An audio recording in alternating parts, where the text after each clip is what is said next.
வணக்கம் நண்பர்களே. டிஎம்கேவினுடைய தேர்தல் அறிக்கை, அதாவது தலைப்புச் செய்தியாக எல்லா சேனல்லையும் தலைப்புச் செய்தியாக போயிட்டு இருக்கக்கூடிய டிஎம்கேவினுடைய தேர்தல் அறிக்கை தற்போது வெளியிடப்பட்டுள்ளது. அந்த தேர்தல் அறிக்கையினுடைய முக்கிய அம்சங்களாக இருக்கிறத இப்போ நம்ம பார்க்க போகிறோம். இல்லத்தரசிகளுக்கு கூப்பன் திட்டம், அதாவது ஏடிஎம்கே என்ன பண்ணியிருக்காங்கன்னா ஃப்ரிட்ஜ் தரேன்னு சொல்லியிருக்காங்க. அதுக்கு மாற்றாக வருமான வரி செலுத்தாத சுமார் 2 கோடி இல்லத்தரசிகளுக்கு 8000 மதிப்பிலான கூப்பன் வழங்குறாங்க.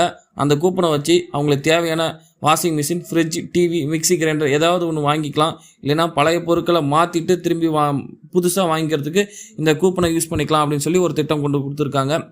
மகளிர் உரிமை தொகை இதுவரையிலும் 1000 ரூபாய் கொடுத்துட்ருக்காங்க. அதை 2000 ரூபாய் உயர்த்தப்படும் சொல்லியிருக்காங்க.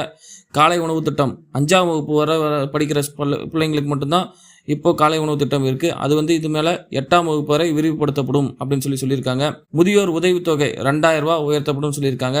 மாற்றுத்திறனாளிகளுக்கான உதவித்தொகை 2500 ரூபாயாக உயர்த்தி வழங்கப்படும் சொல்லியிருக்காங்க. மாணவர்களுக்கான சலுகைன்னு என்ன பார்த்தீங்கன்னா, கல்லூரி மாணவர்களுக்கு 35 லட்சம் லேப்டாப் வழங்கப்படும் சொல்லியிருக்காங்க.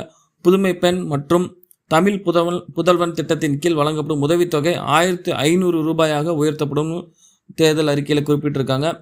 விவசாயத்தை பொறுத்தவரையிலும் இலவச மின்சாரம் பெறும் 20 லட்சம் விவசாயிகளுக்கு மீட்டர் இல்லாத நவீன பம்பு செட்டுகள் வழங்கப்படும் சொல்லி குறிப்பிட்டிருக்காங்க.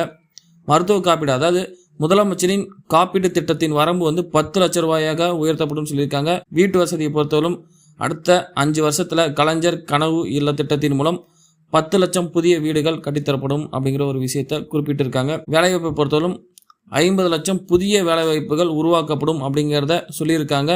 அது மட்டும் இல்லாமல் 5 லட்சம் இளைஞர்களுக்கு திறன் பயிற்சி அளித்து மாதம் 1000 ரூபாய் ஊக்கத்தொகை வழங்கப்படுங்கிற ஒரு விஷயத்த சொல்லியிருக்காங்க.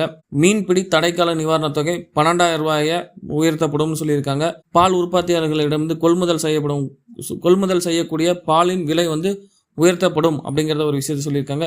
மகளிர் சுய உதவிக்குழு உறுப்பினர்களின் தொழில் தொடங்க 5 லட்சம் வரை பிணையில்லா வங்கி கடன் வழங்கப்படும் அப்படிங்கிற ஒரு விஷயத்தை சொல்லியிருக்காங்க. அரிசி குடும்ப அட்டைதாரர்களுக்கு ரேஷன் கடையில் 1 கிலோ பருப்பு மற்றும் 1 லிட்டர் எண்ணெய் இலவசமாக வழங்கப்படும் அப்படிங்கிற ஒரு விஷயத்தை குறிப்பிட்டிருக்காங்க.